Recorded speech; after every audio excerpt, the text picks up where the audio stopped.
Hi everybody. I'm sorry I couldn't be live today, this session. I had a panel to attend, but this is a commitment that I've done with you all, so I wanted to still, and just go ahead and do the session and record it and then share it with you at the time that it's supposed to go live. So remember, this is a Codependent No More um, commented session, and we're going today to talk about chapter 7, which is set yourself free. And my dog is here as usual, and I just wanted to set an intention. The intention for this 20 to 30 minutes is to be able to communicate from my heart, to talk about this topic, and be in service of whatever needs to be seen, be heard. And so I finally have a candle, so I'm gonna light it up with my intention, and let's go ahead and start. So as usual, I have like some comments before going deep into the book.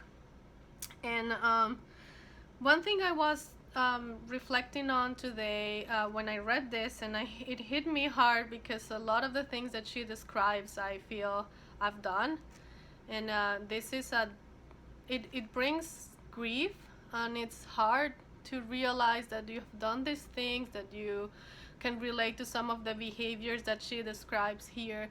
And so I wanted to talk to you about self-care. Like, what are you doing when you read this? If you feel connected, if you feel, oh yeah, I've done this, what are you doing to take care of yourself? And one of the things I just wanted to share is, you should read this at your own pace, or if you're not reading the book but just going with me in this journey, take your time, like take pauses, pause the video and like have your emotions, like there's so much you can take in a minute. And so be compassionate with yourself is what I'm gonna say. Feel your feelings, because it's hard, of course. Who wants to it's difficult, but I really think that if we're working on this, it's a gift, it's a good thing we're doing for ourselves. And so I also wanted to tell you that I'm proud of you, and that you should be proud of yourself, because you're discovering these new layers of you, because you want to be happier, you want to be free more, like you want more freedom. And so this is like really profound, deep work, and it's amazing you're doing it, and it's difficult, but I just wanted to kind of remind you, if you haven't think about it, that this is it takes courage to go through this, and I'm really happy that you're doing it for yourself. And so kind of like that little talk I wanted to say, just because this is difficult, and I can see that some friends of mine have told me that they have felt sad when they read this, and so I just wanted to say that. And then so I recently went into get to know this type of therapy that is called ACT, Acceptance Commitment Therapy. I'm doing it with a group of people to try it out, but one of the things that like struck me, because of course it's in the name of the therapy, is acceptance. And remember last session we were talking about the fact that we have to like accept the things that are happening without reacting, accept what is happening outside and what is happening here inside, right? And so acceptance keeps like popping up in my mind. It made me think a lot about Tara Brach. I do a practice with Tara that she calls the rain meditation, if you want to check it out. And it's just simply recognize and accept, and there's a part where you nurture. So it's just like, oh, I feel this, I recognize, and then I accept it, and I ask questions, inquire, why is it that I feel like this? What is behind this feeling? And then I nurture that part of me that feels like that, And so what is it because we were saying, It's not that now because we know that we're codependent, we're gonna like magically stop feeling how we feel, because that would be, you know, that would be great, but it's not how it works. And so, how is it that you react to your own feelings? I want to control this person. Okay, I see it. You know, I see it, I sit with it, and I don't hate myself. Quite the opposite. I'm like, of course you feel like that because of this and that, and I'm sorry, you know. There is something I was telling a friend of mine, is like, I used to be like, why Siri, why you like that? This is annoying, you know, this talk to yourself, which is not compassionate. And now I'm like, of course you're scared. Of course you are jealous. Of course, because I now know myself better. And so I understand where these things are coming from. And it's not that like now that you accept it, you're gonna keep being like that because you know that you can be better. But it's just a process, you know. And what that part of you needs is love instead of hate, you know, acceptance instead of because the other thing we were saying last session is, when you don't want to accept what is going on, then you cover it up with stuff that is not necessarily, like, it could be even worse, you know, than the thing that you're feeling. Like, I can feel jealous, but if I don't want to see it, I'm gonna cover it with a hard pain that is even more terrible than my jealousy. So it's sort of like this thing of accepting. And there's like, the work that Tara Brach does is really good at radical acceptance, and I think it's great if you want to go and read her. And then just wanted to share a quote from Stephen Levine about this, and it says, wanting things to be otherwise is the very essence of suffering. We almost never directly experience what pain is because our reaction to it is so immediate that most of what we call pain is actually our experience of resistance to that phenomenon. So this is exactly what the last session was about, right? It was about wanting to change things and suffering from that. And this is exactly what this session is about. It's like, as codependents, we want to change people, and that is a lot of suffering. That doesn't work. Clearly, we all know that. But more than that, it's just really painful. And so we gotta work on the control issue that we have, and that is really good. And I've been telling you to track your own codependency. So that's the other thing I wanted to talk about here is there is a word that I really like now. It comes from the Sex and Love addiction works, but I really think it applies to codependency, and it has been applied to codependency, which is the qualifier. So the qualifier is the person that you are in relationship with, or you were in relationship with that help you realize that you're codependent. Not because they were like consciously, but because of how much the relationship went with that person, you had like a wake-up call, you know. So I have my qualifier, I pretty know who he is, but of course when I realized my codependency issues, I saw that it came from like very far away in my childhood. Well, you know, so it's not that person, the qualifier is the first person you relate codependently with, but it's that person that helps you to realize your problem, so to speak, you know. And so in this that I'm telling you, trying to track your codependency, because for sure if it goes with a partner, it goes with friends, it goes with family. I just had like a really difficult memory of my high school years, where I would have a best friend who was bulimic and anorexic, and I would be taking care of her, of course. Very concerned about her life, actually. And I remember we went, because I studied in a nun's high school, and so we were on a retreat, like Catholic, and we were sort of like sharing stuff. And she goes and says, yeah, I want to say that I like my issues with food, I make them worse when you're around because I want your attention, like I want to control you. And she didn't say that exactly, but that was like the underline. And this is like very young, like this is 15 years old. So I was just like, oh man, this goes far, you know, this goes deeply in me, you know. And this was a friend, it was not a partner. And so try yourself with care and with compassion to track your codependency, is what I'm saying, so that you can see where it goes and how much it has reached your relationships, is what I'm thinking now. And just remember, I already said it, but remember that this is a hard labor, emotional labor, and you're doing the best you can, and you should be proud of yourself. Cool. So let's go to the chapter. The chapter like starts with a list of actions that just broke my heart because of how much of the list I've done. And so, I could read, but it's just a lot. But it says, like, people say codependents are controllers. That's how she starts. And then she goes on and says all the things we do. Among those things are like lecture, scream, cry, beg, accuse, chase after, run away from. I love the running away from. Induce guilt. Say how much we have been hurt or hurt in revenge. Act helpless. Suffer in loud silence, another favorite. Try to please. Do sneaky things. Sleep with or refuse to sleep with. Drag to counseling, guilty as well.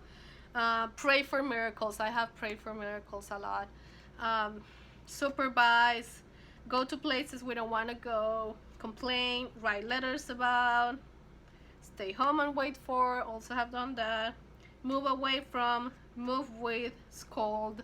And so, talking about my qualifier, which I was telling you about, and I was just remembering like things that's like I would go and break his privacy, you know, like read stuff that are not my concern, and that's just part of this, and I'm not proud of it, but I just acknowledge I did it, you know. That's why he was my qualifier. I just opened my eyes to all of these things.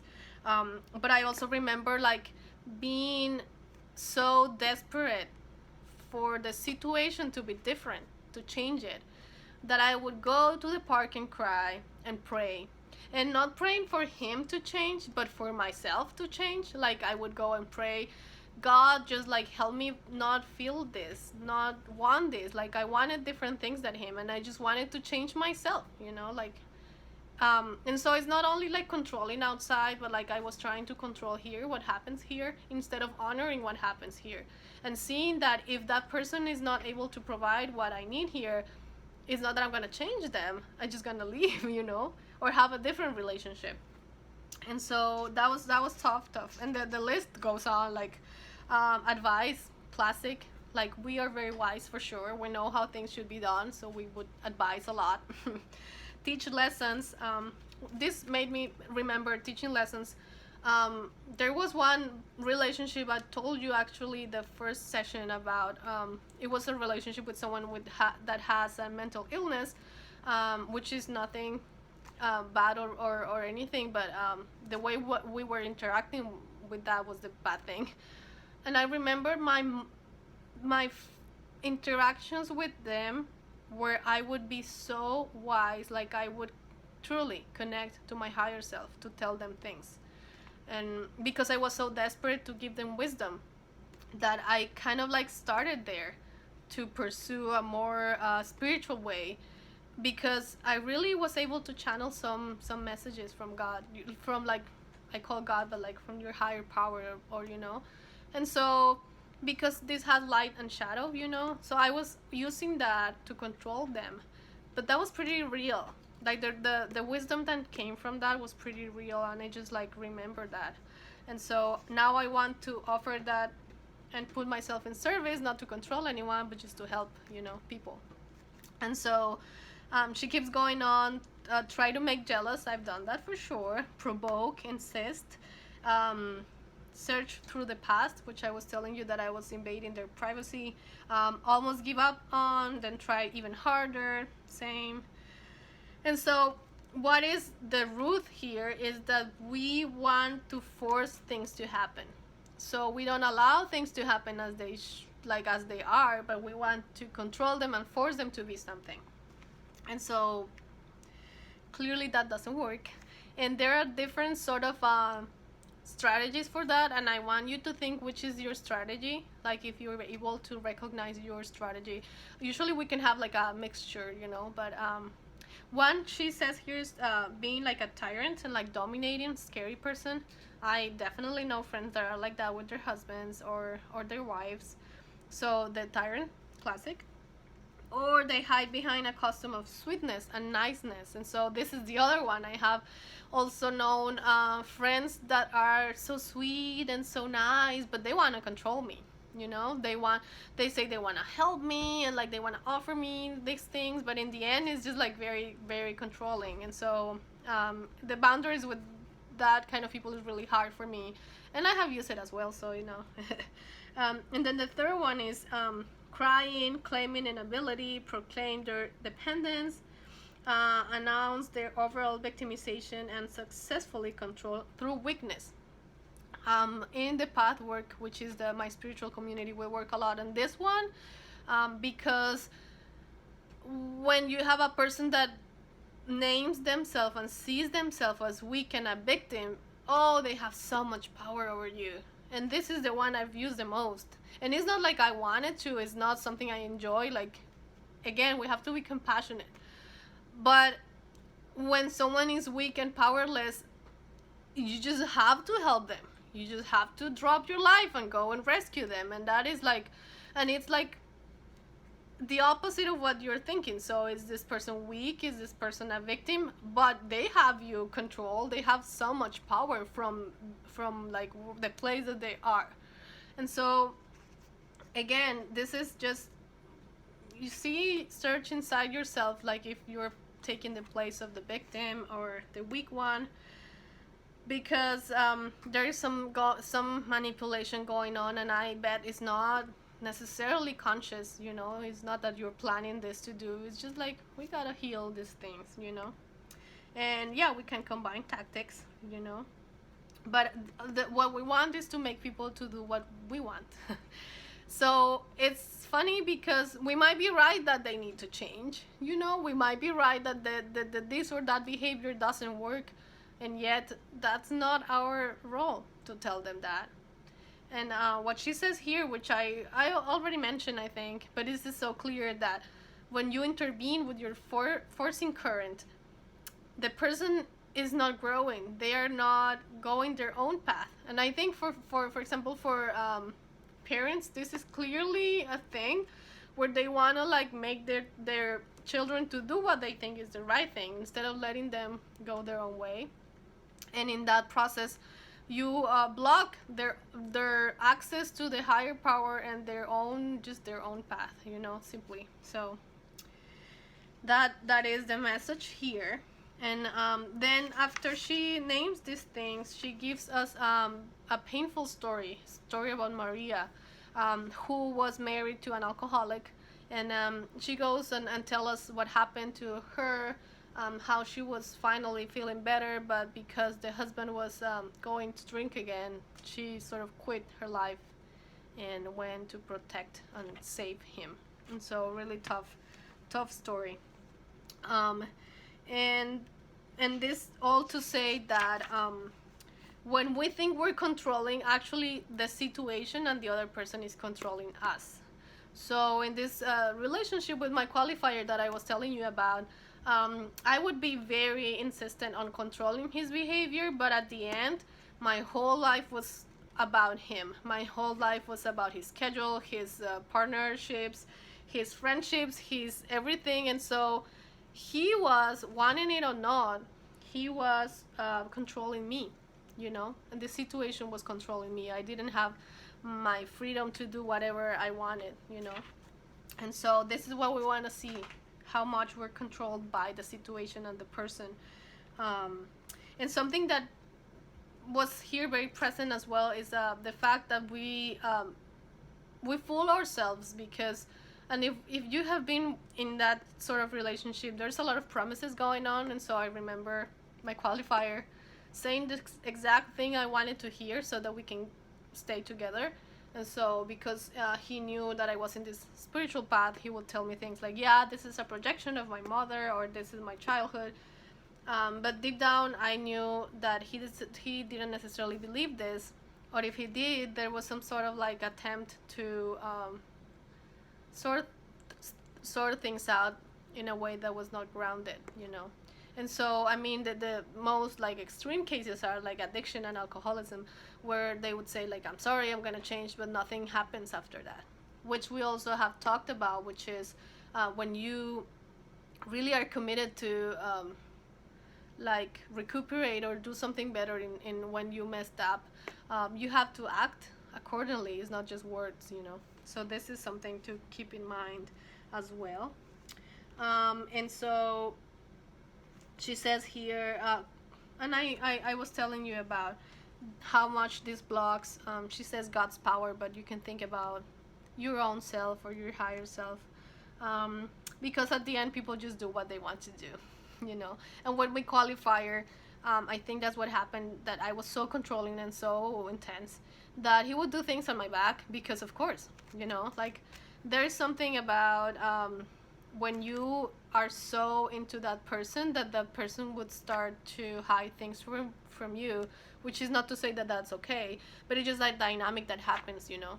And they would do what they do. They would, you know, like maybe you're gonna like delay a little bit if we're talking about alcoholism or something really like intense.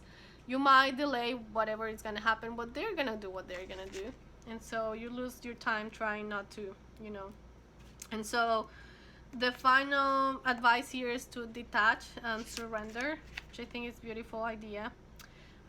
You don't have to stop caring or loving, is what she says. You don't have to tolerate abuse, obviously. You only need to put your emotional, mental, spiritual, and physical hand back in your own pockets and leave things and people alone.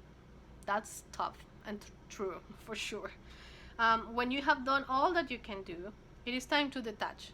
So I was thinking about, you know, the difference between controlling and boundaries, or controlling and real needs, because sometimes we can ask for things to our partner, you know. It's not that we want to control them. It's like sort of like our needs and our like, you know, the things that we compromise with deeply in a relationship. And so it's just a matter of seeing, right? Like I'm monogamous and I need that. And so I'm not gonna go and stay with someone that is non-monogamous, that is poly, or you know, and try to change them. No. I'm gonna ask for what I need, and if they don't have that, I need to move on. That's a hard thing for me to do, and I bet for you, you have other examples of this. And so to finish, there are some activities that I think are very productive at the end, and so I'm gonna just read through them. It's just questions, you know. Number one is there any event or person in your life that you're trying to control? Why? And so write about it. And then the second is, in what ways are you being controlled by that situation or person? And so very useful. And the last one is, what would happen if you detach from this situation or person, you know? And how are you having benefits from this or not? And how that person is having benefits or not? And I bet there's not much there to say, like mostly negative things. And so, but this is very illuminating. So that was my message for today. I hope we can see each other live next Wednesday. And again, I'm proud of you. You're doing your best.